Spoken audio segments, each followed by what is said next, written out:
Bienvenue à une nouvelle émission du Visual Studio Talk Show, le podcast où on discute d'architecture logicielle avec la plateforme Microsoft. Je m'appelle Mario Cardinal et je suis accompagné de Guy Barrette. Salut Mario. On s'en regarde en riant. Parce que vous le savez pas, les auditeurs, mais juste avant, là, j'ai fait une belle intro pas bonne. Puis ça nous arrive. Une chance qu'on fait du montage. Hein? Une chance d'un.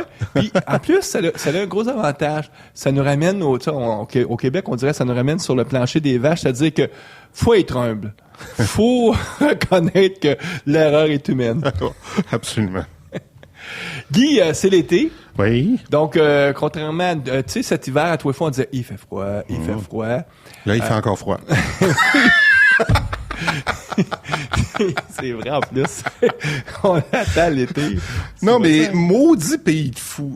Ouais. 29 degrés là, une journée, puis le lendemain, 9 degrés. Ah ouais. Puis dans la nuit, presque zéro. C'est comme, c'est ça, t'es au mois de juin. Ça n'a pas de sens. Ben, mais bon. Écoute, il y a un prêt payé pour toute cette gasoline qu'on consomme dans nos voitures, là, puis qui réchauffe. Ça déstabilise tout, je pense. Mais c'est vrai que c'est une aberration d'esprit. Ça existe pas vraiment, il semblerait, là. Il n'y a pas de réchauffement de la planète, là. Ils l'ont dit, il y a des belles pancartes sur le bord des autoroutes qui nous disent le réchauffement de la planète, c'est le soleil qui fait ça. Je parle de nos auditeurs européens, doivent se dire de quoi ils racontent, lui, mais nous autres, on a des groupes de pression aussi, là, qui se disent scientifiques, mais qui ne savent rien de scientifique, leur affaire, qui essaient de nous faire croire qu'il n'y a pas de réchauffement de la planète, que c'est juste le soleil qui réchauffe. En tout cas, c'est la fin de notre petite pause éditoriale. Revenons à nos moutons. Oui. On a comme invité aujourd'hui Frédéric Harper.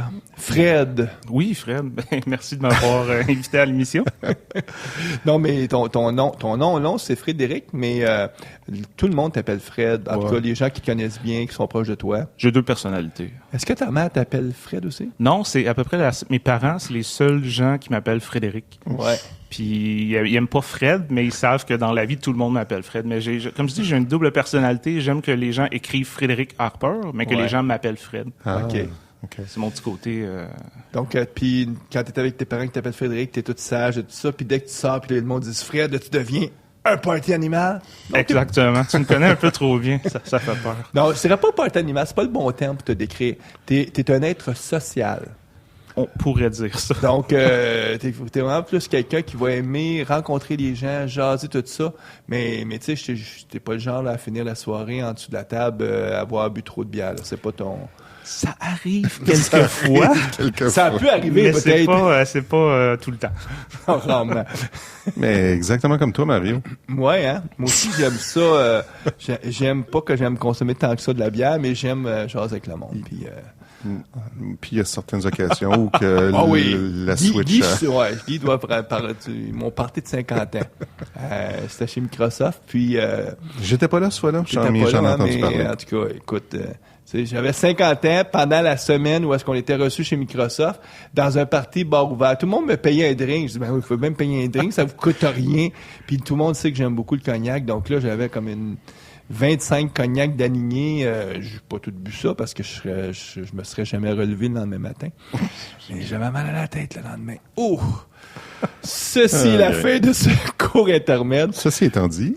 Frédéric, nous, c'est pas la première fois qu'on fait un podcast avec toi.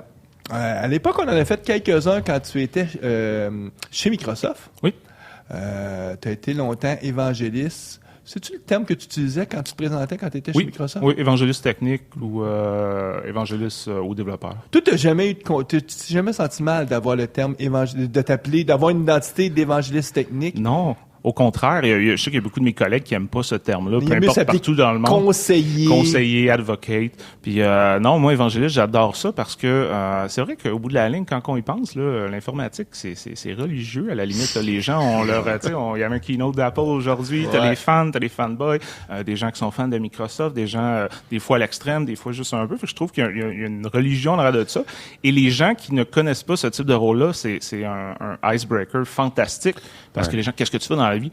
Je suis technical evangelist. Juste comme, tu vas à l'église à tous les dimanches? Comme non. Puis là, j'explique ce que je fais. Fait que c'est une super belle façon. Mais aux États-Unis, en anglais, là, finalement, là, dans la langue de Shakespeare, c'est un terme qui est très bien accepté. Là. Il n'est pas péjoratif. Non, là. effectivement. C'est surtout, je dirais, au Canada, certains endroits en Europe où les gens, c'est un peu plus péjoratif. C'est vraiment relié à la religion. Ouais. Et c'est aussi moins connu aux États-Unis. Les types de postes évangélistes, c'est un peu plus connu qu'ailleurs en Amérique du Nord. Mais tu dis, Frédéric, que c'est presque religieux. Je pense que ça vient du fait aussi que, comme développeur, à un moment donné, on adopte une technologie, ou en tout cas, on vient à maîtriser. Par exemple, les développeurs Apple qui ont pris beaucoup de temps puis beaucoup d'efforts pour réussir à maîtriser Objective-C. Quel langage pourri. En tout cas, tout ça étant dit, donc eux, ils vivent dans cet écosystème-là. Puis là, ils vont regarder de l'autre côté les développeurs web qui font du PHP ou des développeurs qui font du JavaScript, HTML5, l'écosystème Microsoft avec C# et tout. C'est vraiment, il y a des frontières qui sont difficiles à traverser parce que il y a une courbe d'apprentissage qui fait que tu peux pas facilement comprendre ou entrevoir ce que les autres développeurs font. Puis, je pense que ce qui fait qu'à un moment donné, tu t'en viens à dire, moi, je suis bon. Moi, toutes les gens, c'est dans la nature humaine de vouloir... en tout cas, rarement, je rencontre des gens qui disent, moi, ce que je fais, c'est pas bon. Ouais. Donc... Non, mais c'est pas néfaste parce que, comme tu dis, il y a une expérience, il y a un coût en temps, un coût en argent à changer de technologie, à apprendre d'autres choses. Puis à un moment donné aussi, tu peux pas tout apprendre. Il y a tellement de technologies, ça se met à jour tellement rapidement qu'il faut que tu focuses des fois sur certaines choses. Mais le côté religieux, moi, que je vois, c'est quand ça devient à la limite fanatique. Ouais. Si tu dis, comme je fais de l'Objective-C, c'est la seule chose qui est bonne dans le monde. Il y a une différence entre ça puis c'est la chose que moi je connais, que j'ai une expertise et que je suis bon à faire et que ça me permet de faire des bonnes applications sur iPhone, sur iPad. Donc, c'est quand ça devient fanatique, là, quand ça devient fanboys, on les a pas juste dans le côté consommateur, les développeurs, il y en a qui sont fanboys. Il y en a aussi dans l'écosystème Microsoft. Là, oui. Dans il y en a partout. Hein, oui, on prend souvent Apple comme cible. C'est quand on parle de fanboys. C'est les plus fanatiques. On enregistre, on est le 8 juin. Aujourd'hui, c'est la première journée de la fameuse conférence de développeurs d'Apple. Et j'ai écouté ça. Guy, toi, tu t'es amusé à... Non, je me suis pas amusé. Moi, je m'intéresse à ce qui se fait ailleurs. Là. C'est super intéressant de comprendre qu'est-ce qui se fait sur les autres plateformes. Ça permet de mieux comprendre notre plateforme aussi. Là. Fait que ce qui est intéressant, ce que j'ai trouvé intéressant dans le keynote aujourd'hui, c'est que c'est une conférence de développeurs, Apple, donc annuelle, et il n'y a aucune ligne de code qui a été montrée, il n'y a aucun outil de développement qui a été montré. Juste au niveau du développement, ils ont parlé de Swift 2.0, qui allait être open source. Il y a une slide où ils ont montré rapidement là, quelques nouveaux features, là, mais c'est juste des keywords là, qui ont flashé, et ça a duré peut-être 2-3 minutes, là. Puis après ça, on nous a parlé de musique, là, puis Drake est venu sur le stage parler de musique, puis tout ça. Dieu merci que Microsoft fait pas ça. Là. C'est quand c'est une conférence de développeurs, on nous montre du code, on nous montre, on nous respecte, là, je pense. Là. Mais ça montre un petit peu les mentalités différentes d'une compagnie à l'autre. Là. C'est peut-être aussi juste parce qu'ils n'ont pas tant de choses que ça à montrer de nouveau. Non, il y avait des choses intéressantes. C'était juste des keywords là, qu'ils ont lancés. Là. Moi, je m'intéresse beaucoup à la plateforme Apple parce que je développe pour cette plateforme-là. C'est une des 3 plateformes que mon logiciel supporte. Ouais. C'est clair que pour moi, iOS 9, c'est fondamental. Donc là, je regarde, qu'est-ce qui vient changer? Puis c'est un peu la même chose. Il y a 2 semaines, c'était Google I.O. Puis là, je regardais, Android M. Au bout du compte, là, ce que je vois, c'est oui, quelques petites améliorations, mais la grosse amélioration, c'est on va corriger des bugs. On va faire que ça va bien marcher. Qui est correct, là, on s'entend. Mais finalement, il y a peut-être une reconnaissance de ces organisations-là qui ont de la dette accumulée, puis que là, ça les tire par en bas. Mais ils diront pas que c'est des bugs, là. C'est des améliorations. C'est des nouvelles fonctionnalités. C'est des nouvelles fonctionnalités, là. Comme là, la grosse nouveauté, là, c'est on permet d'avoir 2 applications là, qui sont dockées en même temps, là. Le multitâche qui appelle. Multitâche, là. Mais, anyway, j'aurais aimé ça comprendre, puis qu'est-ce qu'il y a de nouveau dans Swift 2.0, puis c'est quoi les nouveaux features, parce que je peux peut-être m'intéresser à ce langage-là, mais non. C'est sur plus qu'un jour, je pense. Oui, peut-être qu'il va y avoir éventuellement plus de détails, là, sans vouloir... Oui, c'est sûr. Là, c'était vraiment le... Ouais, il aurait pu... Ça, c'est vrai, ce que tu as dit tantôt, c'est qu'il faut donner ça à Microsoft, là, qu'on aime ou qu'on n'aime pas, quand c'est une conférence développeur, c'est généralement technique. Même les keynotes sont techniques. Tu n'as peut-être pas le présentateur principal qui va coder, mais tu as toujours un techie qui arrive en arrière, un ingénieur, un gestionnaire de projet qui va venir puis qui, lui, va coder. Puis c'est sûr que c'est organisé, puis il pratique beaucoup, mais ça reste que... Il s'attaque pas, mais c'est vraiment pour les développeurs. C'est ça, c'est le public cible, c'est les développeurs, donc on te montre du code, puis tout ça. Mais anyway. Mais bon, c'était encore là notre petite... on a bifurqué encore une fois. Mais tu sais, Guy, avec moi, on bifurque toujours, c'est... Anyway, revenons à nos moutons. Frédéric, nous, on t'a invité parce qu'on voulait parler de ton livre, que t'as publié un livre il y a 6 mois maintenant? Oui. Puis, c'est un livre qui, essentiellement, le titre, c'est Success in Programming, mais tu parles de personal branding. Donc, marketing personnel pour les développeurs, parce que c'est ce type de clientèle-là que tu connais bien. C'est ton écosystème, l'écosystème des développeurs. Puis, tu as eu la chance, par ton métier, de justement de te promener entre les différents mondes. Tu connais bien les développeurs web, PHP, JavaScript, peut-être un peu moins les développeurs Apple, mais tous les développeurs Microsoft, tu les connais bien, tu as travaillé, tu as été chez Firefox, donc tu sais, tu comprends les différents types d'écosystèmes, puis tu voulais écrire un livre qui parle pas des écosystèmes essentiellement. Donc, juste avant parce que la formule, c'est toujours on va te présenter et tout, mais si je te demandais en 15 secondes, c'est quoi ce livre-là?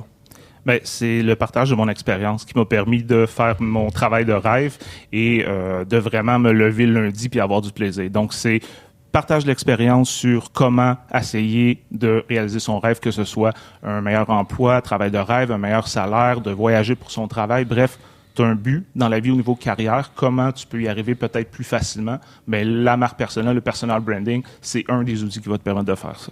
Puis là, tu nous fais une bonne porte pour qu'on dise, là, justement, on va expliquer à nos auditeurs qui tu es, quel a été ton cheminement. Donc, ça va permettre de pouvoir comprendre un peu dans quelle mesure ton livre pourrait être intéressant pour eux. Oui. Ça fait quoi, une dizaine d'années que tu as fini l'école? Ça fait... ça va vite. Ça va faire 13-14 ans. Là. J'approche la quinzaine. Puis, t'avais-tu étudié en informatique? Oui, mais j'ai fait une attestation d'études collégiales. Donc, moi, je suis sorti du secondaire. J'étais pas très, très studieux. J'aime apprendre, mais j'aime pas l'école. L'encadrement au niveau scolaire. Donc, tu sais, j'ai essayé d'aller au cégep, étudier en informatique. Puis ça fonctionnait pas trop.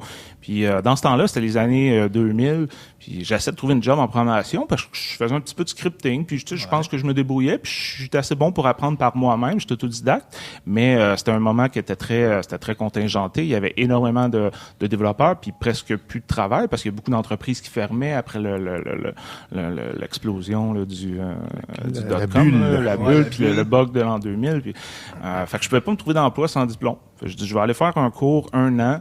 Une attestation d'études collégiales, ça va me donner un diplôme, je vais être capable de prouver aux gens que j'ai étudié en informatique. Puis moi, dans ma tête, c'était en informatique, après 2-3 ans, on va arrêter de parler de mon diplôme, on va pas se casser la tête avec ça parce que ce que j'ai appris à l'école, mis à part les bases, le reste a changé. Là. Moi, souvent, on apprend à l'école à apprendre, surtout. Oui. Mais tu as quand même eu les bases du web. C'est une des choses que tu as appris à l'école. Puis tu t'es retrouvé à faire du développement web principalement.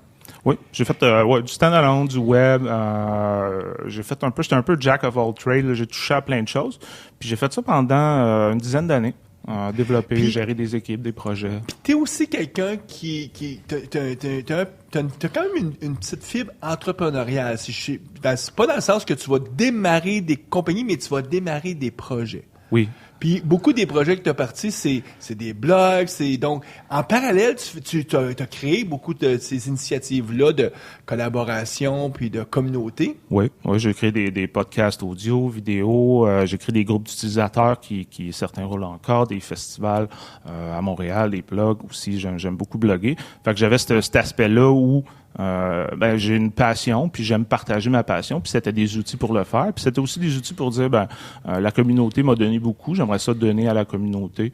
Fait que j'avais cette fibre-là. Puis comment se fait la transition de je fais du code pour gagner ma vie à je deviens un évangéliste technique? Ben jusqu'à quelques années, je dis que j'ai développé pendant une dizaine d'années, je dirais jusqu'à ma 8e année, je savais même pas que ça existait, ce type d'emploi-là, jusqu'à temps que je vois justement quelqu'un de Microsoft, Christian Beauclerc, dans un événement, j'avais été dans un événement chez Microsoft, puis je suis comme, c'est quoi ça, un évangéliste? Puis là, je le vois, puis je vais jaser avec Christian, puis il m'explique c'est quoi le travail, puis je fais comme, oh mon Dieu, c'est mon travail de rêve, parce que j'aime le côté technique, j'aime développer à la journée longue. Donc, c'était quoi ce travail? Si on décrirait ce travail de rêve-là, ça fait quoi un évangéliste chez Microsoft? Ben, un évangéliste, dans le fond, puis c'est de même pour peu importe la compagnie, le travail, c'est un travail qui est technique et social. Donc, c'est une des personnes ou la personne, dépendant de la grandeur de l'entreprise, qui est la personne sociale, friendly, que tu peux approcher, mais qui est technique. Donc, généralement, un ancien développeur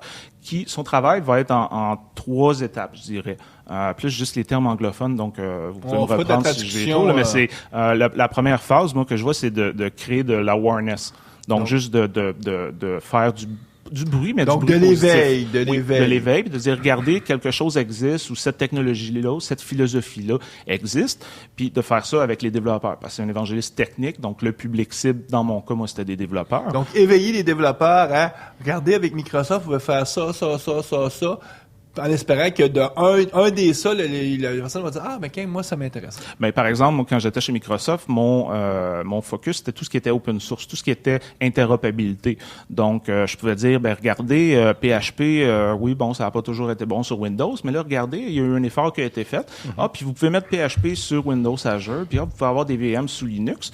Fait que ça, c'était cet aspect-là. Mais les gens, quand tu fais juste faire l'éveil, comme tu dis, ça veut pas dire qu'ils vont l'utiliser, mais au moins, ils vont savoir que ça existe. Puis mon travail, c'était un peu de changer la perception des gens versus Microsoft, des gens, je dirais, moins Microsoft-centric vers Microsoft. À cette époque-là, 2008, 2009, 2010, Microsoft avait pas fait le virage qu'ils ont fait dans les dernières années. Là. Non, très long. C'est un travail très, très intéressant, je dirais. Juste faire un petit aparté là-dessus.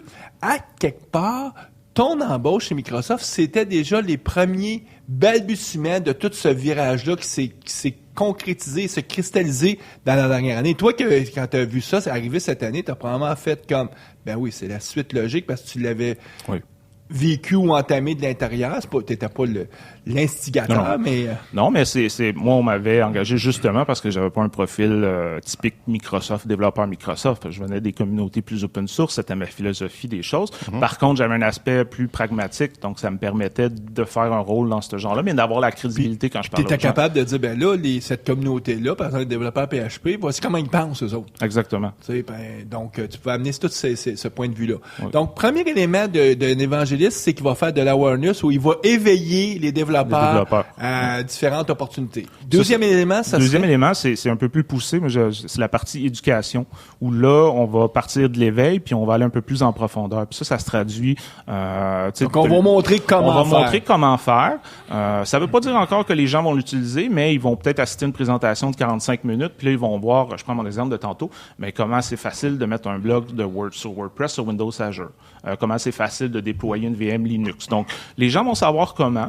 Ça veut pas dire encore là qu'ils vont le faire, mais ils vont voir que ça fonctionne ou ils vont voir certaines limitations. Fait que c'est vraiment de pousser un peu plus la discussion, de pousser un peu plus l'aspect aussi technique avec les gens, ou puis des fois juste l'aspect moins technique ou quels sont les avantages, quels sont les inconvénients, mais toujours, puis ça c'était mon mot d'ordre, c'est de rester honnête avec les gens. Puis rester aussi authentique en tant que personne, en tant qu'évangéliste. Ouais. Donc, si il y avait quelque chose qui fonctionnait moins bien, c'est sûr que je ne le criais pas sur les toits, mais quand j'avais une discussion avec les gens, je restais honnête. Ouais. Puis je pense que c'est ça qui faisait en sorte que les gens faisaient... Des fois aussi, dire ça, c'est bien dans ce contexte-là, mais si vous êtes dans tel autre contexte, oubliez ça, là, c'est pas le bon choix pour vous. Oui. Donc, on vient de dire les 2 premiers éléments. Ce serait quoi le troisième élément? Le troisième, c'est créer la relation avec ces gens-là. Donc, de différentes manières, c'est d'amener on s'est peut-être rencontré un événement, mais là, on pousse la discussion, on va prendre un café ensemble, on prend un verre, tu m'envoies un courriel, je vais t'aider. C'est créer cette relation-là, mais en aidant les développeurs à réussir. Puis ça, c'est super important. C'est pas juste de créer la relation. Parce que tu deviens un peu le visage qui représente la petite ou la grosse firme, dépendant pour qui tu travailles. Effectivement, tu deviens ce visage-là parce que c'est la personne qui est accessible. On sait des fois dans les grosses entreprises, puis même dans les petites entreprises, c'est pas toujours facile facile de trouver la bonne personne ou de trouver un contact. Donc, tu deviens ce contact-là. Ce qui ne veut pas dire que tu as réponse à tout, mais comme tu as les deux pieds dans l'entreprise, ben moi, quand quelqu'un m'envoyait une question puis j'avais pas la réponse ou c'était même pas quelque chose une technologie avec laquelle je travaillais, ben je pouvais quand même essayer de trouver la bonne personne puis mettre la personne en relation. Donc là, Frédéric, toi, tu vas voir une présentation de Microsoft, de Christian Beauclerc. Tu découvres qu'il existe ce type de métier-là que tu viens de nous présenter brièvement. Puis là, tu dis, hey, ça, c'est la job de rêve, je veux faire ça. Oui. Et tu as réussi à le faire parce que ça a pris quoi, 1 an? Tu as été embauché par Microsoft à peu près? Environ, c'est ça, 1 an et demi. 1 an et demi. Donc là, tu as travaillé pour Microsoft pendant 2-3 ans. Oui. On parle des années 2009, 2010, 2011. 2 ans et demi. Tu quittes Microsoft. Après, donc, c'est quoi t'as continué à toujours être évangéliste, mais dans différentes autres organisations. Effectivement. Donc, après Microsoft, j'ai été chez Mozilla, ce qui peut paraître bizarre quand on y pense, hein, Microsoft, Mozilla, mais ce qui est un peu une continuité pour moi parce que je venais du monde de l'open source. Chez Microsoft, ce que je faisais, c'est de l'open source. Ouais. Chez Mozilla, ben, c'est tout ce qui est web ouvert, c'est tout ce qui est, sont très, très forts sur l'open source. Donc, quand je parlais tantôt de personal branding, que moi, ça m'a aidé, ben, pour partir de développeur à évangéliste, pourquoi Microsoft ils ont fait, hey, Fred, on a entendu parler de toi, ça pourrait être une bonne chose. Tu pourrais être un bon candidat pour ce poste-là. C'est que j'ai commencé à travailler justement ce brand-là. J'ai commencé à assister à des événements, des groupes d'utilisateurs à Montréal. J'ai commencé à bâtir des choses. J'ai commencé à aller chercher l'expérience que j'avais pas nécessairement. J'avais jamais fait de présentation publique. Puis je me dis, c'est une grosse partie du poste. Fait que je dis, bon, j'ai commencé à faire des présentations. J'ai commencé à montrer aux gens que, regardez, je serais capable de faire ce rôle-là, même si j'ai pas l'expérience. Donc, chez Microsoft, je voyageais beaucoup au Canada. Je commençais j'étais junior, c'est ce que j'ai fait pendant 2 ans et demi. Puis je voyageais un peu partout au Canada. Puis après ça, je me disais, OK, ma prochaine étape, j'aimerais ça continuer à voyager, mais un peu plus dans le monde. Puis j'aimerais ça avoir un impact. Vivre plus de décalage horaire. Oui. Ça, tu le veux à un certain moment donné. Après ça, tu fais, bon, peut-être que j'ai fait mon temps avec le décalage horaire puis les avions. Mais je suis arrivé chez Mozilla, on m'engageait. Parce que je me souviens des premiers tests, tu disais, regarde, je suis en Allemagne, après ça, je m'en vais. Tu as fait le tour du monde. Oui, j'ai fait beaucoup de pays. Écoute, moi, je regardais ça et je dis, comment qu'il va survivre à tout ça? Chez eux, une semaine par 2 mois. Vous n'étiez pas une multitude non plus chez Mozilla? On était 5 évangélistes, puis on couvrait le monde. C'est vraiment ça, c'est vraiment ça. Donc, puis dans mon cas, surtout, moi, j'allais surtout en Europe, un peu en Amérique latine. En Europe, avec ton côté francophone? Avec mon côté francophone, c'était bien. Donc, j'allais quand j'allais en France, ça allait bien. Ils riaient toujours un peu de mon accent. Mais, ça allait bien. Puis, mon côté, Microsoft m'a permis de devenir bilingue. Donc, après ça, il n'y avait pas de problème. Dans les villes où je parlais pas la langue, l'anglais faisait office de langue commune. Ouais. Mais c'est ça. Fait que ça m'a permis d'avoir un rôle un peu plus senior. Ça m'a permis de voyager un peu plus partout dans le monde, d'avoir un impact différent aussi. Puis encore là, de bâtir mon réseau de contacts jusqu'à un certain niveau. Là. Mais là, tu étais toujours dans des grosses organisations. Oui. Là, dernièrement, tu as fait le switch vers une plus petite organisation. Oui, c'était un choix de dire, j'aimerais ça. C'est une belle expérience, les grandes organisations, parce que t'as les avantages et les inconvénients, mais t'as les moyens, en tout cas. Puis, donc, ça c'est clair, t'as les moyens. Mais je voulais retourner dans quelque chose de plus petit, plus dans le start-up, toujours avec assez de moyens pour avoir un rôle de ce genre-là, parce que c'est un rôle où oui, tu sais, j'ai mon salaire, tout ça, mais bon, quand je voyage, ça coûte de l'argent. Si tu veux commanditer un événement pour avoir un peu plus de visibilité, plus d'impact, ça coûte de l'argent. Donc, jusqu'à dernièrement, j'étais dans une petite entreprise. Là, je suis en pause. J'ai pris un petit break pour le début de l'année. Mais je devrais retourner dans encore une petite entreprise parce que, comme je disais tantôt, c'est un impact différent. J'aime beaucoup le milieu des startups. J'aime beaucoup l'énergie. Puis, je voulais un peu aussi apprendre un peu plus ce milieu-là pour peut-être un jour, moi... Toujours dans un rôle d'évangéliste? Toujours dans un rôle d'évangéliste. Ou tomber plus, même peut-être dans un rôle plus comme d'entrepreneur ou... Ben, pour l'instant, je pense que je vais rester encore dans un rôle d'évangéliste parce qu'il y a encore des choses que je veux faire. Il y a un impact que je veux encore réussir à faire avec les développeurs, les aider à réussir. Puis c'est un rôle que j'aime beaucoup. Mais c'est sûr que c'est rarement un rôle que tu fais extrêmement longtemps parce que c'est quand même un rôle qui est demandant. C'est les gens qui font ça, tu parles à n'importe quel évangéliste, ils adorent. Il n'y a pas personne qui va dire, moi, j'aime mon travail so-so. Là. Non, c'est une passion. Puis c'est tellement une passion, puis c'est ça le problème, c'est que c'est tellement une passion que la ligne entre travailler et avoir du plaisir est très, très fine. Puis elle est tellement fine que tu finis par un peu tout le temps travailler. Puis quand tu as ce rôle-là, puis que les gens commencent à te connaître un peu, ben je peux aller faire un tour juste pour le plaisir dans le groupe d'utilisateurs ce soir parce que ça m'intéresse vraiment le sujet. Puis les gens, hey Fred, qu'est-ce que tu penses de telle affaire? Tu finis par travailler un peu tout le temps. Puis là, ben comme ton travail, la plupart des évangélistes voyagent, ben tu vas dans les conférences, tu voyages. Puis c'est le fun de voyager, mais en même temps pour le travail, c'est différent que pour partir 2 semaines à Cuba pour le plaisir. Donc c'est un travail qui est un peu essoufflant aussi, je dirais. C'est que quand tu reviens, tu es fatigué. Ben oui. Moi, je me souviens des fois, je revenais des conférences, puis j'avais des petits-enfants, puis à l'époque, mon ex-femme m'a dit, mais là, t'arrives de passer une semaine de vacances, là. Non, c'était pas des vacances, là. J'étais dans une conférence. Puis, tu sais, tu le sais, Guy, ça commence à 7 heures le matin, ça finit à minuit le soir, puis tu dors... t'essaies de juste récupérer. Donc, moi, je revenais, j'étais fatigué. Oui, puis l'affaire, comme tu disais, à minuit le soir, là, les gens vont dire, c'est parce que t'avais le party, t'as été prendre une bière ou deux avec les autres personnes à la conférence. Ça fait partie du travail. Mais c'est ça. C'est ça, là. Il y a il y a du travail qui est pire que ça dans la vie, on s'entend. Mais il y a des fois, là, ça ne tente pas d'y aller au maudit bar. Effectivement. Aller te coucher, puis d'être gentil. T'as mal à la tête, là. Ça te tente pas d'être gentil, là. Effectivement. Ouais. Mais tu sais, je parlais de la partie créer des liens. Ouais. Ben, c'est le meilleur endroit pour créer des liens. C'est le meilleur endroit pour avoir du vrai feedback aussi. Tu sais, je parlais du début de ma carrière chez Microsoft, je parlais d'open source. Ben, les gens étaient comme, ben, moi, j'aime pas Windows. J'aime pas Internet Explorer. Puis ça finissait là. T'essayais d'avoir une discussion, puis non, plus ou moins. Mais là, le soir, tu vas au 5 à 7, tu prends une bière ou deux, puis là, c'est comme, laisse-moi te dire pourquoi j'aime pas Internet Explorer. Puis là, il parlait, puis là, c'était comme, OK.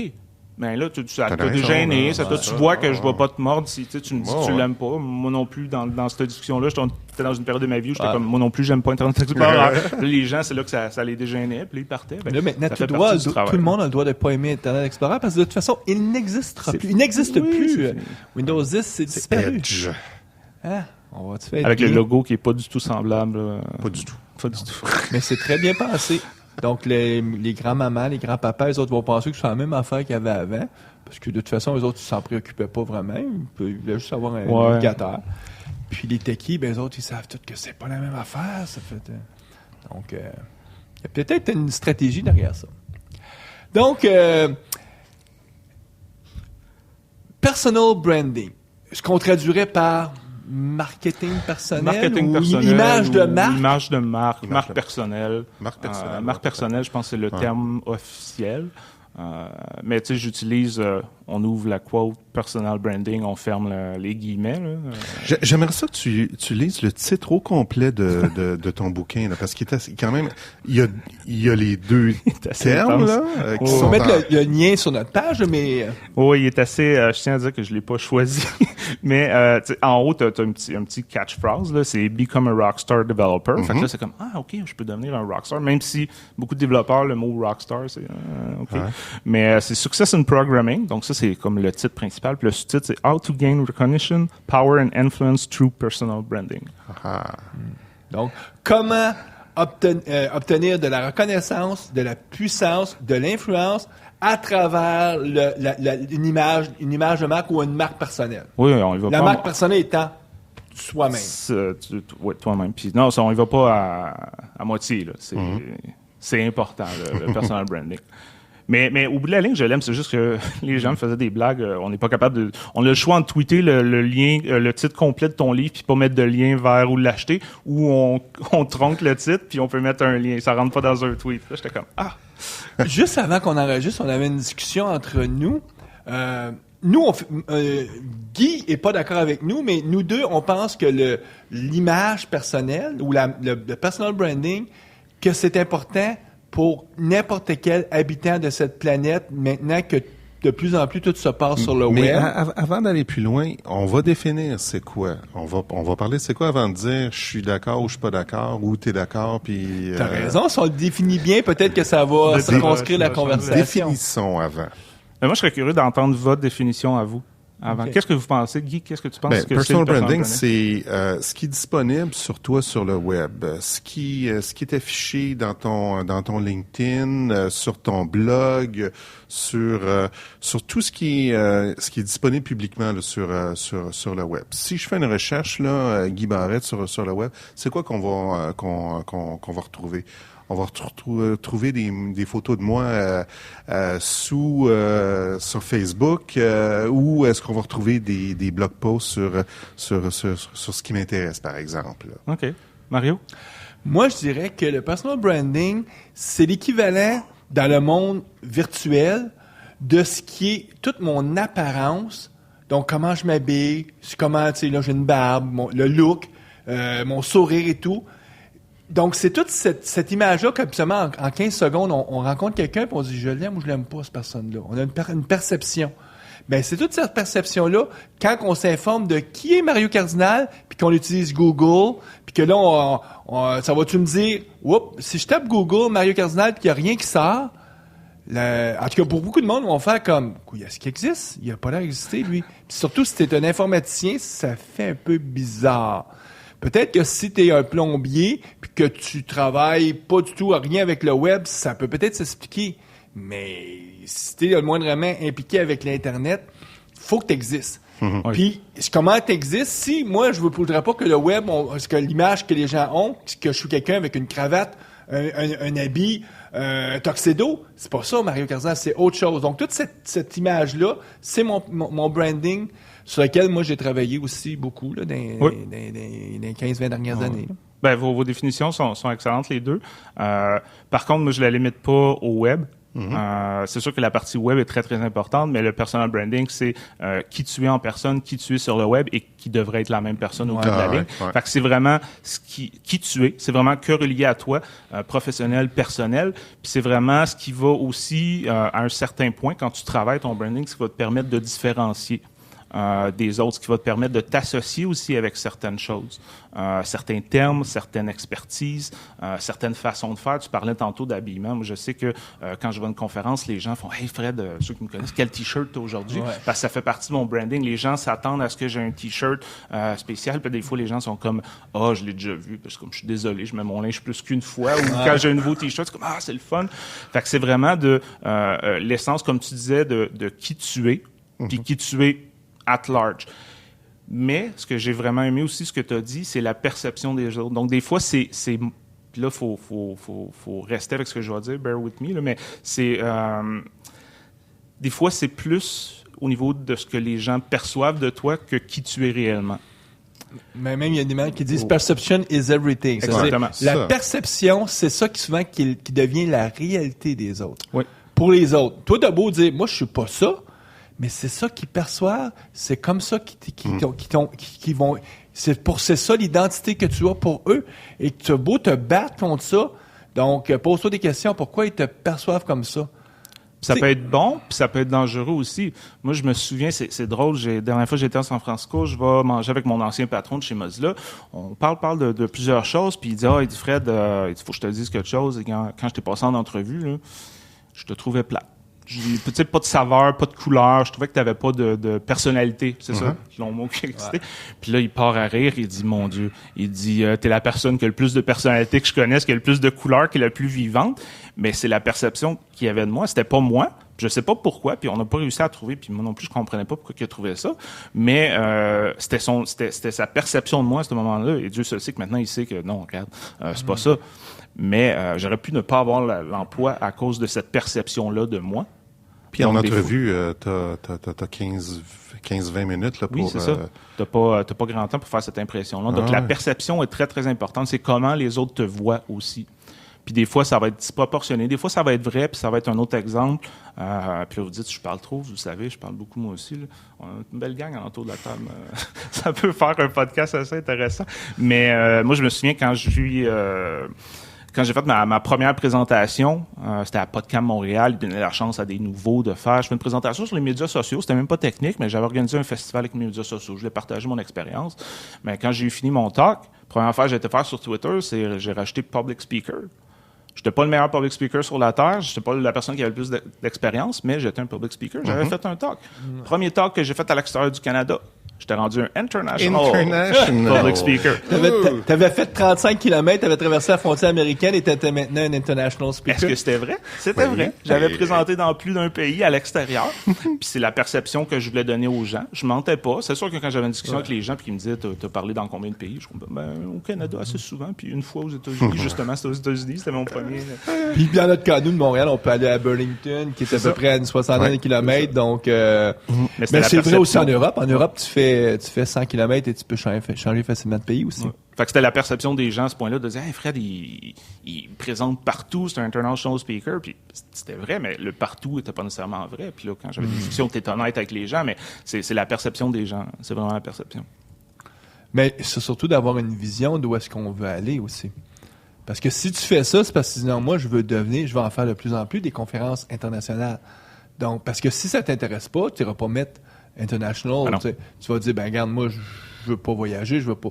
Donc, il y a aussi une vision de comment je voudrais cheminer. Donc, tu sais, la version des années 60, 70, souvent les gens m'ont dit, ben, il y avait un côté péjoratif, mais tu sais, carriériste. Quelle est la carrière que tu veux? Qu'est-ce que tu vas faire? Puis souvent, les gens à cette époque-là, ils disent, ben là, écoute, c'est les 5 à 7 où tu vas, puis les mains que tu sers, puis les cartes d'affaires que tu échangeais. Ça, maintenant, le personal branding, c'est la version web 2.0 de cette même technique-là qui existait dans les années, qui a toujours existé finalement, avoir un réseau, connaître des gens. C'est juste qu'aujourd'hui, c'est beaucoup plus vaste parce que ça se passe par l'Internet. Ben c'est ça. Et puis j'aime beaucoup la partie où tu parles d'objectifs parce que c'est un peu ça ce qu'il faut. Le personal branding, le personal branding, ça n'a aucune valeur. Ce qu'il faut que tu te dises, c'est OK, pourquoi j'ai besoin d'un brand, pourquoi je veux travailler mon brand. Fait que là, tu te mets un but. Moi, quand j'étais développeur, mon but, c'était de dire je veux devenir un évangéliste. Puis là, j'ai travaillé mon brand en conséquence de devenir un évangéliste. Quand j'ai dit, OK, là, je veux devenir un senior technical evangelist, puis j'aimerais ça voyager dans le monde, bien là, j'ai fixé mon but en conséquence de. Donc, j'ai accepté des talks à l'extérieur du Canada, j'ai travaillé en conséquence de. Donc, c'est de te mettre un but, peu importe que ce soit quoi ton but. Est-ce que tu veux avoir une meilleure vie, work-life balance entre le travail et la vie personnelle, donc travailler un peu moins, ça peut être un but. Est-ce que tu veux faire plus d'argent? C'est un but, des fois, on a peur au Québec là, de parler d'argent, mais c'est un but totalement louable. Si tu veux faire plus d'argent, est-ce que tu veux travailler dans ta compagnie de rêve? Tu sais, moi, je rencontre beaucoup de développeurs, parce que moi, je veux travailler dans l'industrie du jeu, j'aimerais ça travailler chez Ubisoft. Ben, go, c'est ton target. Mais là, devenir un rockstar développeur, oui. Puis le personal branding, là, je vois pas le lien encore, là. Tu vois pas le lien encore? Ben, premièrement, on a tous un personal branding. La seule affaire, c'est des fois, on le sait pas. Des fois, on sait pas ce que c'est. Puis la plupart du temps, on ne le gère pas nous-mêmes. Donc, moi, ce que j'incite les gens à faire, c'est tu as un brand. Si tu travailles avec des gens, d'autres développeurs, tu as une image. C'est ça le problème. Comme tu disais tantôt, c'est des fois, l'image n'est pas toujours vraie, mais tu as une image. Fait que des fois, tu vas travailler, tu développes avec un collègue, puis le collègue, c'est toujours lui qui push un bug, puis qui fait un problème. Il est peut-être super bon, c'est juste que ça adonne qu'à tout bout de champ, il fait un bug. Et là, toi, dans ta tête, tu vas dire, ben lui, c'est pas un bon développeur. Ou à toutes les fois que tu lui demandes de l'aide, c'est comme, non, j'ai pas le temps, mais ce que tu sais pas, c'est qu'il faut qu'il aille chercher sa fille à la garderie ou whatever. Donc, les gens t'associent un brand, des fois que c'est bon ou c'est pas bon. Donc, de un, c'est de gérer ton image. Okay. Tu sais, on le voit des fois, les entreprises, puis on peut faire un peu le parallèle avec les entreprises qui ont des images de marque, qui ont des termes qui sont associés à eux autres, qui ont des qualités ou des défauts. Mais souvent, les entreprises, c'est quand ils vont avoir un problème critique sur les médias sociaux, dans les journaux, qui là vont commencer à travailler leur marque, puis à être présents, puis à la gérer, bien, il est trop tard. Fait qu'il faut la gérer quand t'en as pas nécessairement besoin, puis atteindre un but. Fait que pour un développeur, mais l'affaire qui arrive, c'est que là, dans le monde d'aujourd'hui, tu compétitionnes contre le gars qui est assis à côté de toi ou la fille qui est assise à côté de toi. Tu compétitionnes contre quelqu'un qui est dans un autre département. Tu compétitionnes contre quelqu'un qui est dans un autre pays. Parce qu'aujourd'hui, le travail à distance, là, c'est de plus en plus populaire. Il y a certaines entreprises qui le font pas. Mais, je veux dire, moi, par exemple, quand j'ai été engagé chez Mozilla, ils cherchaient quelqu'un en Europe, puis ils m'ont engagé à Montréal parce qu'ils étaient contents de mon profil. Fait que j'ai visiblement peut-être pris la job de quelqu'un qui aurait pu avoir un emploi en Europe. Donc, y a-t-il quelqu'un en Europe qui serait dit je vais faire attention aux gars à Montréal, aux filles à Montréal, ils peuvent me voler ma job? Ben, c'est de même pour des emplois de développeurs. Il y a de plus en plus de développeurs que tu es chez toi, tu as une connexion Internet, tu as un ordinateur, fine, tu peux travailler, tu peux créer. On va se faire des remote, des meetings vidéo, puis ça va être correct. Donc, c'est de plus en plus, tu as de plus en plus de compétition un peu partout. Donc, ça, c'est une chose. Puis c'est tu n'as pas nécessairement besoin d'un brand pour avancer. Ça va être un outil qui va te permettre de probablement le faire plus facilement. Puis avancer encore là, c'est la définition que tu lui donnes. C'est quoi ta prochaine étape, qu'est-ce que tu veux faire. Donc, ça va être pas nécessairement pour les gens carriéristes, mais ça va être pour des gens qui ont un but, qui veulent l'atteindre, ou les gens qui veulent juste se dire, moi, je vais gérer ce que les gens pensent de moi le plus possible. Pas pour un but quelconque, c'est juste pour être sûr que les gens ont la bonne vision de qui je suis ou ce que je fais ou mon expertise. Puis ça, tu vas le voir quand tu vas dire, OK, ben là, on parle de techno Microsoft. Si tu dis, SharePoint à Montréal. Tu penses à qui? C'est une vraie question. OK, une vraie question. Écoute, il y a quelques noms qui me viennent en tête, là. Bon, mais tu sais, ces noms-là, ou je sais pas, moi, le premier nom... C'est Serge Tremblay, par exemple. Nicolas. Il y a ça qui est du côté infra, Nicolas G. Nicolas G, Vincent Biret. Bon, ces noms-là, pourquoi on pense à ces gars-là? Parce que leur brand est alentour de SharePoint.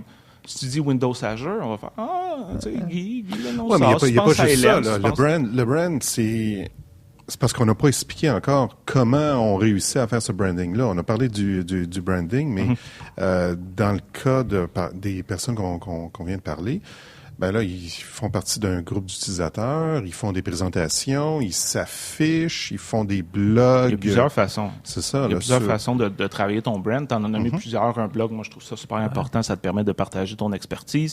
Il y a la partie en ligne, mais il y a la partie hors ligne. Comme tu disais, aider les user groups, créer un user group, présenter dans un groupe d'utilisateurs, dans une conférence. Même avant d'être... Parce que ça, c'est être très proactif, mais il y a des gens que leur besoin sera peut-être pas de devenir des rockstars, ils vont juste vouloir avoir une identité correcte. Ben, il y a des sites comme LinkedIn, juste bien définir dans ton profil.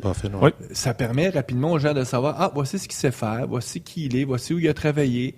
Donc, c'est super important ça parce que tu définis aussi, comme tu dis, là, ton branding par rapport à ça. Moi, LinkedIn, par exemple, dans les premières années, je faisais du Java en tant que développeur. Puis les chercheurs, les recruteurs me contactaient toujours pour des emplois de Java. Puis ça fait 10 ans que j'ai pas fait de Java, j'ai pas le goût d'en faire. Ben eux autres, quand ils voyaient mon profil, le mot-clé qui leur sautait dans le visage, c'est il y a 5 ans d'expérience en Java. Ouais. Ben, j'ai enlevé ces mots-clés-là de mon profil, puis je me dis, je veux pas que ça fasse partie. Puis j'ai rien contre Java, c'est juste, j'en ai pas fait depuis des années, ça me tente plus. Je voulais pas que ça fasse partie de mon profil, donc de mon brand, fait que t'ajustes ton profil en conséquence. Mais, tu sais, puis là, mettons que tu vas sur LinkedIn, tu t'arranges pour faire ton site à toi qui soit très bien, puis de l'autre côté, sur ton Facebook, tu publies des photos de toi le samedi, couché, 4 bières dans la bouche, sous-mort. Ben, t'es en train de tuer ta marque parce que c'est sûr que n'importe qui, il va aussi voir ton Facebook parce que quand il fait Google, tout ce qui est relié à toi. C'est agrégé. Puis des fois, c'est comme, mais je sais pas trop comment est-ce qu'ils m'ont trouvé. Mais c'est parce que les gens sur Facebook, par exemple, ils vont dire, lui, il s'appelle Mario Cardinal. Puis la photo que dessus, mettons, si t'es complètement gorlot, tout ça, ben là, t'as juste l'air de quelqu'un qui est toujours en état de boisson. C'est ça l'image que tu veux donner? Non, c'est ça. Faut gérer à tous les niveaux là, ton image. Puis moi, je crois beaucoup à l'aspect. Il y en a qui vont se concentrer juste sur l'aspect professionnel. Moi, ceux qui me suivent sur Twitter, qui voient sur Facebook, j'ai le professionnel et le personnel. Puis ce qui fait que, oui, tu vas voir que je prends une bière de temps en temps. Puis ça se peut que j'ai une photo de moi où, je suis avec les 4 bières. Puis mais tu vas pas voir tout le temps cette photo-là. Moi, ce qui me fatigue quand je cherche quelqu'un, je vais engager quelqu'un, ça me dérange pas. Tu sais, que tu fais ce que tu veux la fin de semaine. Mais quand c'est tout le temps, t'es tout le temps sur le party. Là, c'est comme. Fait qu'il faut faire attention. Faut gérer l'aspect positif, mais l'aspect négatif aussi. C'est pas que c'est négatif d'être tout le temps sur le party. Si c'est ça qui est ton identité que tu veux, c'est correct. Tu sais, il faut juste que ça soit arrimé avec ce que tu veux. Effectivement. Là, maintenant, quand tu débutes, là, tu sors de l'école, tout ça, tu es en mode party, là, là, tu poses ce genre de photos-là, tu poses des niaiseries. Mais là, ça va rester ad vitam aeternam là, sur le web. Là. C'est ça l'affaire. Il faut faire attention aussi à ce que tu mets. Là. Parce que si tu veux te faire une carrière, puis tu poses ce genre de photos-là, ça va finir par... En fait, ça reste tout le temps maintenant. Là. Oui. Même si tu la retires le web n'oublie pas. C'est ça. Mais là, on arrive un peu dans ma question initiale où est-ce que je disais... Pour moi, c'est évident, c'était un développeur, c'était un informaticien, puis l'informatique est intimement liée avec l'Internet. C'est important à l'image que tu vas projeter sur les médias sociaux, sur le web. Ça dépend qui. Mais moi, je suis même de l'école qui pense que c'est important pour tout le monde. Moi, je dirais même, ça dépend qui pour les informaticiens. Si je travaille pour une grande banque, là, moi, je fais du 8,5 à 4. Puis mon plan de carrière, là, c'est de rester dans le poste dans lequel c'est de rester dans la boîte parce que j'aime ça, puis je suis bien, ton je suis bien brand va être encadré. important, mais au niveau de la boîte, parce que peut-être que tu veux passer de junior à senior, peut-être que tu veux prendre le poste de manager, peut-être que tu veux pas. Puis là, je suis d'accord. Si tu fais ton 8 à 4, tu veux rien faire, mais Si tu n'es pas vraiment reconnu, qu'est-ce qui m'empêche de te remplacer par un autre qui va faire la job comme toi ou peut-être mieux? Souvent dans la banque, c'est là que tu vas t'assurer que tu es bien perçu par tous tes confrères, par tes supérieurs. C'est une autre façon de travailler son brand. C'est je appellerais ça plus dans la vieille école. Ça fonctionnait comme ça. Mais la réalité aujourd'hui, t'en connais-tu beaucoup des gens, des Guy, du monde qui vont travailler maintenant 20 ans chez le même employeur? Il y en a encore. Il y en a moins. Les gens font plus ou moins 5 ans. Il y en a moins. Mais l'affaire aussi, c'est qu'il faut se dire, c'est qu'on n'est pas indispensable, puis on sait jamais quand on peut perdre notre emploi. Tu dis même la banque va probablement jamais fermer. Mais peut-être qu'on a décidé d'outsourcer ça à CGI, à une autre compagnie. Ben là, tu n'as plus d'emploi. Moi, ça m'est arrivé à un moment donné où j'étais dans une entreprise, je pensais que ça allait bien, puis là, félicitations, tu n'as plus de travail. Ben là, je fais quoi? Il faut que je me trouve un emploi. Puis, mais là, c'est mon brand, c'est mon réseau que j'ai créé. C'est les gens qui me connaissent, c'est les gens que je connais qui me permettent de plus facilement trouver un travail. Donc, c'est intéressant, ça. C'est que même si j'ai pas d'ambition pour, par exemple, être développeur évangéliste, de parler devant du monde ou d'avoir décroché la job extraordinaire, le fait de me bâtir un branding, soit via LinkedIn, via un blog, ça me permet je dirais pas de me protéger, là, mais de dire, si jamais on me trouve, si jamais je perds mon emploi, puis je suis à la recherche d'un emploi, les gens vont pouvoir regarder ce que j'ai posté, ce que j'ai écrit, puis voir si ça fait du sens. Puis c'est plus vaste que ça. En fin de semaine, nous, on avait dans ma rue où je demeure, à Saint-Lambert, on fait toujours une fête annuelle, on ferme la rue, puis on sort en tout cas, c'est un gros party dans la rue. Et tous les ans, on a une maison qui, pour différentes raisons, ils vendent la maison, puis c'est des nouveaux arrivants qui arrivent. Et très souvent, pour différentes raisons, j'ai pas encore eu le temps de les rencontrer. Donc là, je dis, je rencontre, je sais pas, moi, salut, il s'appelle Charles, qu'est-ce que tu fais dans la vie, tout le kit. On a tout notre téléphone. Si il m'a dit qu'il travaille le téléphone. La première chose que je vais faire, je vais ouvrir mon téléphone et dire, Charles, t'as le nom. Qu'est-ce qui me sort? Si la première affaire que je vois, ça me dit que cette personne-là a été inculpée pour agression sexuelle dans telle autre ville avant, il pourra pas cacher cette identité-là. Voilà, tu peux pas cacher ça avec le personal branding, là. C'est un acte que tu as fait. Mon exemple là, est très boiteux, ça, je suis d'accord. Mais ce que je veux dire, c'est si le message que je reçois par Internet, il serait pas arrimé avec ce que je vois, là, je vais faire comme, attends, là, ça marche pas. Mais si c'est pour ça que si la personne me dit, je travaille à telle place, puis je regarde son profil, puis c'est pas ça, je dis, non, ça a l'air d'être un menteur, là, lui. Donc, l'image, c'est pas juste pour ta progression de carrière, c'est même dans ta vie de tous les jours, avec les gens que tu vas rencontrer, que ce soit juste tes voisins et tout. Les voisins, là, ils vont voir sur Google qui est-ce que t'es. C'est sûr que si tu te connais depuis 20 ans, il fera pas ça, mais si t'arrives, t'es nouveau quelque part, puis encore là, les gens vont dire, dans une grande ville, c'est pas vraiment vrai, tu connais pas vraiment ton voisin à côté. Ben, ça peut le devenir, parce qu'à un moment donné, tu vas peut-être avoir interagi, puis il va te dire, oui, il s'appelle Frédéric Harpert, lui. Donc, c'est qui, ça, Frédéric Harpert? Ton branding va te faciliter la vie dans certaines situations, puis des fois, des situations que tu cherches pas nécessairement. Je sais, moi, j'ai eu des offres pour écrire d'autres livres. Avant que j'écrive lui, je faisais beaucoup de présentations sur le responsive web design. Un éditeur fait, on cherchait responsive web design, on est tombé sur des slides que tu as fait, des vidéos, sur des blog posts. Tu écris un livre là-dessus? Tu veux écrire un livre là-dessus? Puis dans ce temps-là, j'étais comme, je veux pas écrire de livre, puis je cherchais pas à en écrire un, puis ils m'ont contacté. Puis j'ai fait, oui, OK, ça peut être intéressant. Bon, pour diverses raisons, je l'ai pas fait, mais j'ai eu cette opportunité. Ta carte d'affaires est virtuelle maintenant, là. Oui. Puis ta carte d'affaires, c'est ton blog, c'est ton Facebook, ça peut être plein de choses, là. Il y a 2 semaines, j'ai reçu une offre pour donner une formation en France, là. Ils m'ont pas trouvé parce qu'ils connaissaient Guy Barrette, là. Ils ont googlé un moment donné, puis ils ont trouvé une couple de noms, puis fait que non, c'était important. Puis on parle tantôt de LinkedIn, de blog, de les médias sociaux, mais un facteur qui est extrêmement important, qui est probablement crucial, qui est ce que j'appelle l'ingrédient secret, c'est ta tribu, ton tribe, les gens que tu connais, mais encore plus, dépendant de ce que tu fais dans la vie, les gens qui te connaissent aussi. Ça va t'aider à aller décrocher des contrats, ça va t'aider à avoir des emplois. Réseau Contact peut t'aider. Non, pas le Réseau Contact. J'avais compris Réseau Contact. Si tu veux. Juste aux auditeurs qui parce que Réseau Contact, en tout cas au Québec, c'est un site web de rencontres pour les gens qui cherchent l'âme sœur. Je sais pas c'est quoi l'équivalent en France, mais sûrement là. Mais pour c'est pour ça que Frédéric riait du Réseau Contact. Ton réseau de contact. Mais encore une fois, ça revient un petit peu à ce que Mario tu disais tout à l'heure. Il y a quelques années, on se rencontrait dans des 5 à 7, dans des événements, on échange des cartes d'affaires, on jase un petit peu. Ça revient un petit peu à la même chose. C'est juste que maintenant, la technologie a évolué.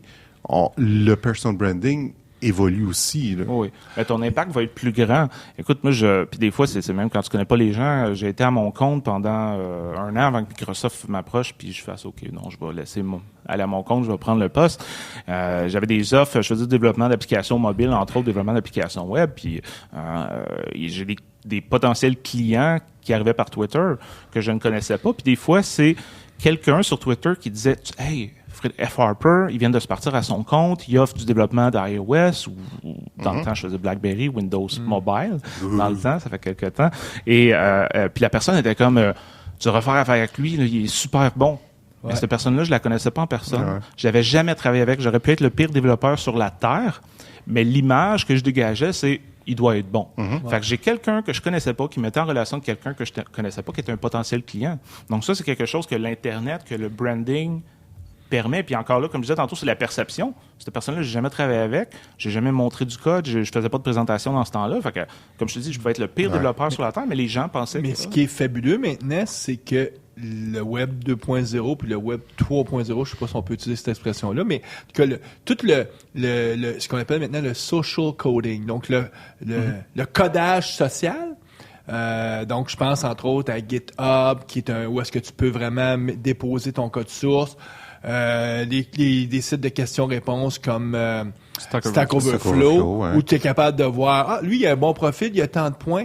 Donc, tous ces sites-là viennent bonifier. Là, c'est plus juste une perception, c'est des faits. Tu sais, quand quelqu'un, tu dis, oups, il y a 10 000 points sur Stack Overflow, puis il répond à toutes les questions sur C++, tu te dis, je pense qu'il connaît C++. Là, tu sais, et il y a beaucoup de temps.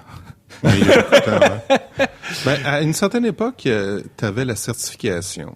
Quand tu passais des certifications, là, les fameuses certifications Microsoft. Un stamp, là, stamp of approval, là, c'est la personne a fait les efforts, puis tout ça. Puis là, maintenant, tu regardes plus, par exemple, Stack Overflow, tu regardes les questions que la personne a répondu. Tu regardes le GitHub de la personne. C'est quoi est-ce qu'il a participé à des projets open source?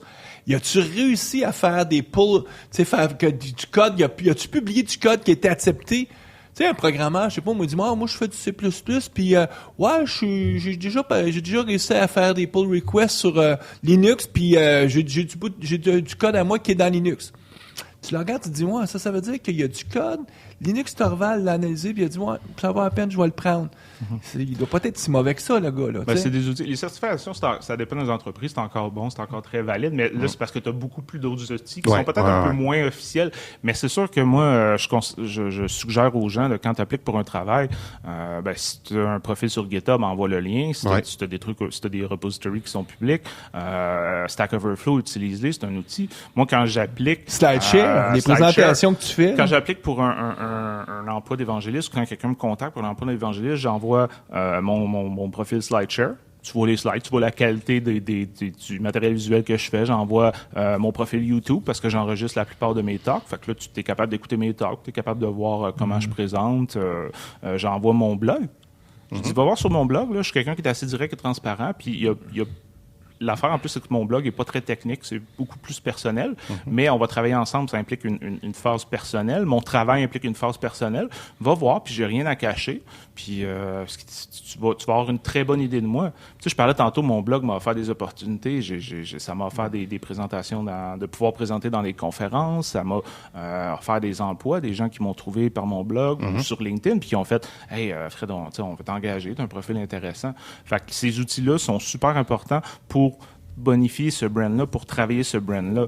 Puis comme je disais tantôt, ça te définit toi, mais ça te permet aussi d'aller définir un petit quelque chose de spécial. Pas nécessairement en niche, on parlait de SharePoint tantôt, c'est pas les seules personnes qui font du SharePoint, c'est pas les seules personnes qu'on définit comme experts de SharePoint, mais ils ont un petit quelque chose de spécial qui font que on va s'en rappeler, qui font qu'ils sont bons dans ce qu'ils font. Donc, il y a l'aspect en ligne, il y a l'aspect hors ligne, puis les gens, je reviens là-dessus, c'est pas important, c'est critique de réseauter, de connaître les gens, parce que tu ne sais jamais, puis là, ça va faire un peu égocentrique ou égoïste, mais tu sais jamais quand les gens vont pouvoir te servir, puis là, c'est bear with me, là. Puis tu sais jamais quand tu vas pouvoir aider les gens. Tu sais jamais quand ces gens-là vont peut-être être utiles ou vont devenir des amis ou je sais pas. Moi, je me souviens, une année à Kung Fu, je m'en vais visiter le booth d'un sponsor, puis j'avais aucun intérêt à ce qu'il allait montrer, parce que je savais que j'allais pas l'utiliser, mais je vais faire le tour, puis je commence à jaser avec le gars, puis je dis, tu sais, super sympathique, puis ça reste de même. Puis quand je quitte Microsoft, j'écris ça, on se connecte sur LinkedIn, puis je fais un blog post, puis je le publie dans mes médias sociaux. 5 minutes après, il m'envoie un message, il dit, Fred, il faut qu'on se parle, j'ai une job pour toi, je veux t'engager. Mais ce gars-là, j'avais aucun intérêt à aller lui parler, j'avais pas. Puis là, on est rendu amis. Bon, j'ai pas accepté la job pour différentes raisons, mais quand on se voit dans une conférence, c'est comme ça, hey, comment ça va? Ça fait longtemps que je t'ai pas vu. On est rendu des amis. Fait que je me suis fait un ami en connectant avec quelqu'un que je pensais qu'il y avait, pas que je connecte avec les gens juste pour de l'intérêt quelconque, mais je pensais que j'avais plus ou moins perdu mon temps parce qu'il allait me faire un product pitch de quelque chose qui m'intéresse pas. Puis en fin de compte, non, super sympathique, c'est un évangéliste, super bon évangéliste. J'apprends beaucoup de ce gars-là parce qu'il a plus d'expérience. Puis c'est ça, il m'a offert une job. Je ne savais pas, là, on est très loin de je pensais que ce gars-là pouvait m'offrir une job. Je cherchais même pas de job quand j'ai été le voir. Guy, est-ce que tu restes sur ta position qu'il y a des gens pour qui c'est pas du tout utile de s'assurer que leur image, leur marque personnelle sur le web, qu'ils devraient au moins s'en passer des heures et des heures, là, juste s'assurer qu'elle est minimalement correct? Ben, je suis barista chez Starbucks. Ça me... Mais tu vois, ça me donne quoi? Mais peut-être l'aspect web va être moins important. Puis là, c'est parce qu'on parle on parle de développeurs. C'était le but du livre, je viens de ce monde-là. Oui. Mes trucs, je les connais pour ça. Mais ton barista chez Starbucks, ben pourquoi tu préfères, tu sais, on est dans le coin McGill, Maisonneuve, pourquoi tu préfères aller au Starbucks du Centre Eaton au lieu du Starbucks du Montréal Trust? Mais peut-être parce que le barista, il est beaucoup plus friendly avec toi, puis il se souvient de ton nom. « Hey Guy, comment ça va? » Moi, des fois, je vais à un restaurant parce que le serveur, la serveuse, super sympathique, c'est toujours impeccable. C'est du personal branding. Oui, mais c'est l'entre-gens, là. L'entre-gens, c'est du personal branding. Si t'es bête, ça fait partie de ton brand. Si t'es l'entre-gens, ça fait partie de ton brand. OK. Fait que, tu sais, moi, je le pousse jusqu'à là. Puis c'est vrai, là, pourquoi ce serveur-là ou ce barista-là, il est plus plaisant à parler, il fait un meilleur travail, ton café est toujours bon, il y a toujours la bonne dose de sucre ou whatever. Ben, ça fait partie, c'est parce qu'il est meilleur, parce qu'il y a un meilleur truc, il y a plus d'expérience, il y a sûrement des auditeurs qui disent, là, ils sont en train de tirer l'élastique. Je suis d'accord, on va convenir. Mais, moi, ce que je voulais juste dire aux auditeurs, c'est qu'il arrive toujours un moment dans notre vie où est-ce qu'on a besoin de faire un peu le point. Tu sais, des fois, notre vie va bien, tout ça, puis à un moment donné, il y a des changements, la vie fait qu'on perd notre temps. Puis là, il faut faire comme un peu le statut de dire, je suis où, je veux faire quoi, puis ça peut arriver à 20 ans, ça peut arriver à 30 ans, ça peut arriver à 40, 50 ans. Ton livre est intéressant si on est informaticien. Si on n'est pas du tout informaticien, ou en tout cas, il y a un livre plus générique, mais qui est fabuleux, qui a été fait par ceux qui ont fait le livre Personal Business Canvas, qui est sur justement le personal branding, où est-ce qu'ils reprennent le même modèle de c'est quoi ta mission dans la vie. Puis en tout cas, il y a c'est tout des petits outils visuels pour t'aider à trouver. Sur ça, on va mettre le lien sur le site web. Puis c'est le genre de livre que tu peux difficilement acheter en format Kindle parce que le livre il est gros puis il est tout plein de couleurs. Il est le fun à lire. Il est intéressant pour ça. Donc c'est des images. Ouais, il y a beaucoup d'images. Mais parce que ils vont essayer d'aller chercher toutes les facettes de notre cerveau pour qu'on soit un peu dans un contexte de jeu. Parce que souvent, c'est pas quelque chose qu'on nous tente. Quand on dit, faudrait que je fasse un peu comme mon plan de carrière. Ça, c'est plate en maudit. Mais là, les autres, ils le font dans un cadre plus, en tout cas, plus convivial, beaucoup de couleurs, des tableaux, tout ça. Donc, ça peut être intéressant. Puis, donc, on va mettre le lien. Donc, ça peut être aussi une source d'information intéressante pour les auditeurs. Oui, parce que l'important, c'est pas d'acheter le livre. L'important, c'est de prendre conscience que c'est important. le personal branding, puis de travailler par rapport à ça. Moi, c'était mon but, là. J'ai parlé à des amis qui ont écrit des livres avant moi, puis ils m'ont tout dit, Fred, si tu veux devenir riche, fais pas ça. Fais pas ça. L'idée, c'était de dire, je veux avoir une plateforme pour partager mon expérience. Ton livre est intéressant parce que tu fais référence de beaucoup des outils. Oui. Que tu utilises dans ton... Puis ça, en tout cas, c'est toujours d'actualité. Puis, donc, c'est ça, c'est une des facettes de ton livre qui est une plus-value, c'est que il est pratique. Tu peux ça, il va pas juste te dire, voici la théorie, voici aussi comment tu peux l'appliquer. Oui, puis c'est pas... tu sais, des fois, tu lis des livres, puis c'est des gens qui ont une très grande expertise, mais ils ont pas fait ce qui parlent depuis des années. Moi, je suis dedans, là, c'est ça qui m'a permis de faire en sorte que je me lève le lundi matin, puis je suis heureux, puis j'adore ce que je fais. Puis en plus, crème, je suis bien payé pour le faire, puis tu sais, c'est le fun, puis je rencontre des gens, puis tu sais, c'est ce que j'aime par rapport à ça, c'est que c'est vraiment basé sur mon expérience. Puis les gens qui m'ont fait des feedbacks, il y a des gens qui ont fait comme « Wow, j'ai appris plein de choses », puis il y a des gens qui ont fait « J'ai absolument rien appris dans ton livre, mais... » Puis ça, c'est correct, parce que c'est pas un livre pour tout le monde, puis c'est pas non plus, c'est pas des super secrets que seulement moi je connais, c'est juste une batch de mon expérience, de mes trucs que je mets ensemble. Mais les gens ont fait comme, vu que c'est un quick read, là, c'est 175 pages, ça m'a juste réitéré l'importance de certaines choses, ça m'a juste rappelé des choses que je prenais pour acquis, puis ça m'a donné le petit boost qu'il me fallait pour dire bon, là, arrête de rien faire là, puis genre pousse là, puis encore là, ça veut pas dire comme on disait tantôt de devenir la super rockstar, le développeur qui va être mondialement connu pour quelque chose. Mais si c'est ton but, go for it, tu peux le faire aussi. Mais ça peut être très local comme ça peut être très grand, dépendant c'est quoi tes buts, dépendant ce que tu veux faire. C'est fort intéressant, Frédéric. Écoute, je pense que ça fait le tour pas mal du sujet. Oui. Guy, nous, on va revoir les auditeurs en juillet. Puis avec Stéphane Lapointe. Oui, un podcast. C'est Stéphane t'avait contacté toi, donc j'ai fait l'enregistrement avec lui il y a quelques semaines. Bon, vous publiez ça début juillet. Donc, on est un podcast sur Azure, DevOps. Puis même, on parle un peu d'Office 365. Donc, sur ça, on va vous souhaiter bonne programmation. Profitez de l'été. Et on se revoit en juillet.